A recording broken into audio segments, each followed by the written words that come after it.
Hi అందరికీ నమస్తే. అందరు ఎట్లున్నారు? అంత మంచేనా? అందరికీ వెరీ వెరీ గుడ్ మార్నింగ్. ఈరోజు రెసిపీ వచ్చేసి చికెన్ లవర్స్ కోసం చికెన్ ఫ్రై చాలా టేస్టీగా సింపుల్గా అయ్యేలాగా చేస్తున్నాను.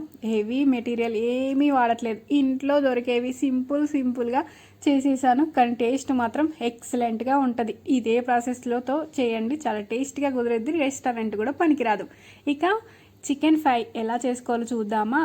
ఇక కడాయిలో ఆయిల్ వేసి హోల్ గరం మసాలా వేసి ఒక్క నిమిషం ఫ్రై చేసుకున్నాక చికెన్ని మంచిగా శుభ్రం చేసుకోవాలి. 3-4 సార్లు ఉప్పు నీళ్ళల్లో కడిగేసి పక్కకు తీసుకొని ఇక ఈ చికెన్ని డైరెక్ట్గా వేయాలి. ఏం మసాలాలు వేయకూడదు చికెన్కి.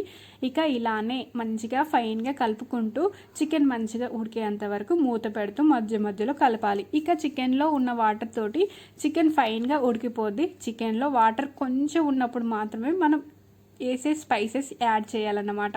మరీ ఫైన్గా డ్రైగా అయినప్పుడు వేస్తే మాత్రం టేస్ట్ కుదరదన్నమాట. ఇదిగోండి చికెన్లో వాటర్ ఇలాగా వస్తాయి అన్నమాట. ఇక వాటర్ వచ్చేంత అది ఉడికి ఫైన్గా ఉడికేంత వరకు మూత క్లోజ్ చేస్తూ ఇలాగ ఫ్రై చేసుకుందాం. చూడండి కలర్ మంచిగా చేంజ్ అయింది కదా. ఇలా అయ్యేంత వరకు ఫ్రై చేసుకుందాం. కొంచెం ఆయిల్లో వాటర్ ఉంది కదా, ఆ వాటర్లో మనం స్పైసెస్ యాడ్ చేయాలన్నమాట. ఎందుకంటే మరీ ఫైన్గా ఉడికిందనుకో పీసెస్కి కారం ఉప్పులు పట్టవన్నమాట. అందుకని ఈ టైంలో మంచిగా ఇదిగోండి పీస్ని చూస్తే ఇలాగ చుంచితే ఇరిగిపోవాలన్నమాట. మంచిగా ఫైన్గా ఉడికింది, చాలా టేస్టీగా ఉంటుంది ఈ ఫ్రై మాత్రం. పిల్లలు అయితే చాలా ఇష్టంగా తిన్నారు. రెస్టారెంట్కి కూడా పోనవసరం లేదు, ఇంట్లోనే బగార్ రైస్ ఈ ఫ్రై చేసుకొని తిన్నామంటే ఆహా టేస్ట్ మాత్రం నెక్స్ట్ లెవెల్ అంతే. ఇక ఇదిగోండి ఈ పీసెస్ని విరిస్తే ఇలాగ విరిగేంత వరకు ఫ్రై చేసుకోవాలి ఫైన్గా. మంచిగా నీచు వాసన కూడా పోతుంది అన్నమాట ఇలాగ ఫ్రై చేసుకోవడం వల్ల. ఇదిగోండి నేను మంచిగా ఫ్రై అయిపోయింది కదా. ఇక ఇందులో కారము, ఉప్పు, ధనియాల పొడి, గరం మసాలా యాడ్ చేస్తాను ఒకదాని తర్వాత ఒకటి. మనం స్పైసీనెస్ బట్టి వేసుకుందాము. అంతకంటే ముందు కరివేపాకు వేస్తే మంచిగా ఫ్లేవర్ తెలుస్తుంది అన్నమాట. ఇదిగోండి కరివేపాకు, పచ్చిమిర్చి వేసాను. నేను ఆనియన్స్ వేయలేదన్నమాట. అంటే రెస్టారెంట్లో ఎలా ఇస్తారో అలానే చేశాను. సేమ్ టు సేమ్ అదే ప్రాసెస్లో చేశాను. ఆనియన్స్ లేకుండా బగారా రైస్లోకైనా బాగా టేస్టీగా ఉంటుంది. ఇక ఇందులో కరివేపాకు, పచ్చిమిర్చి వేసి పసుపు కూడా వేసుకొని ఒక నిమిషం ఫ్రై చేసుకుందాము. అల్లం వెల్లుల్లి పేస్ట్ కూడా వేసుకోండి ఇదే టైంలో. వేసుకొని ఒక నిమిషం ఫ్రై చేసుకున్నాక మన స్పైసెస్ మనం తినేదాన్ని బట్టి ఫ్రై చేసుకుందాము. నేను అల్లం వెల్లుల్లి పేస్ట్ కూడా వేసాను, స్కిప్ అయిపోయింది. ఇక ఇందులో కారము మేము కొంచెం స్పైసీగానే తింటామన్నమాట. కారము ఒక 2 టేబుల్ స్పూన్స్ వేసాను. అందులో ధనియాల పొడి, ఉప్పు కూడా వేసి ఇదిగోండి మంచిగా ఫైన్గా ఫ్రై చేసుకుందాము.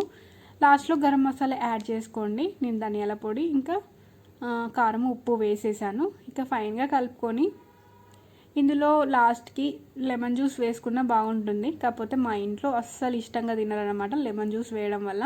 అందుకని నేను ఏం లెమన్ జ్యూస్ కలపలేదన్నమాట. వీడియో కొంచెం లెంతీగా ఉండడం కోసమని ఇలాగ తీసాను అనమాట. సండే రోజు ఫుల్ పనులు ఉన్నాయి ఇంట్లో, కొంచెం మాత్రమే వీడియో తీసానమాట ఇంట్లో వీలు కాక. అందుకోసమని ఇలాగ లెంత్ చేసి పెంచాను. ఇదిగోండి గరం మసాలా కూడా వేసుకోవాలి. నేను మర్చిపోయి మీకు చూపించడం మర్చిపోయాను అనమాట. అందుకే మళ్ళీ వేసి మళ్ళీ చూపిస్తున్నాను అనమాట. ఇదిగోండి ఒక్క నిమిషం ఫ్రై చేసుకోవాలి గరం మసాలా వేసాక.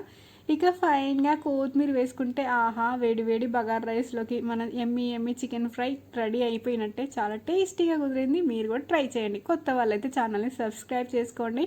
ఇలాంటి మంచి సింపుల్ రెసిపీస్ నేను ప్రతిరోజు మీకు పరిచయం చేస్తూనే ఉంటాను. మీ Divya. Thank you so much.